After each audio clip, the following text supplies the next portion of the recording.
Praise the lord. అతి శ్రేష్టమైన యేసుక్రీస్తు నామంలో మీ అందరికీ ఉదయకాలపు శుభాలు తెలియజేయుచున్నాను. ఈరోజు దేవుడు మనకు అనుగ్రహిస్తున్న అతి శ్రేష్టమైన వాగ్దానము కీర్తనలు 118వ అధ్యాయము 8వ వచనాన్ని చదువుకుందాము.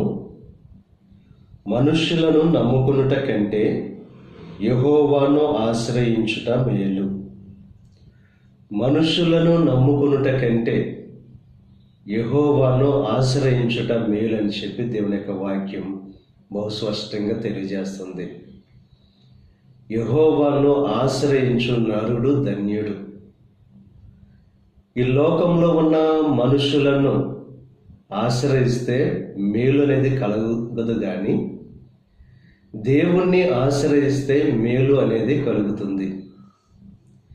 యెహోవాను ఆశ్రయించినంత కాలం మనం వర్ధిల్లింపబడతాం, అభివృద్ధి చెందుతాం, ఆశీర్వదింపబడతాం. మనుషులను ఆశ్రయించినప్పుడే దేవుని యొక్క ఆశీర్వాదాన్ని కోల్పోతాం, మనం అభివృద్ధిలో దిగజారిపోతాం.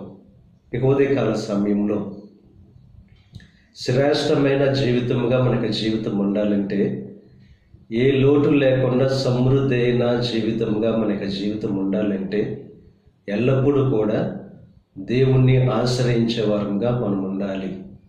ఆయన్ను ఆశ్రయించినంత కాలము దేవుడు మనకు తోడుగా ఉంటాడు, మనకు సమృద్ధి అయిన మేలు ఆయన అనుగ్రహిస్తాడు.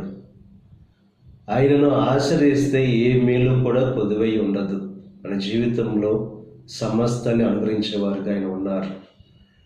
ఎందుకంటే సమస్తం దేవునికి సాధ్యము గనుక. ఒక మనిషిని ఆశ్రయించినంత కాలము తన యొక్క జీవితంలో ఏది కూడా సాధ్యం కాదు. మానవులుగా ఉన్న మనం ఎప్పుడైతే దేవుణ్ణి ఆశ్రయిస్తామో, దేవుడు అసాధ్యమైన కార్యాలు సాధ్యపరిచే దేవుడు కనుక మన జీవితంలో సమస్తము కూడా సాధ్యమవుతాయి.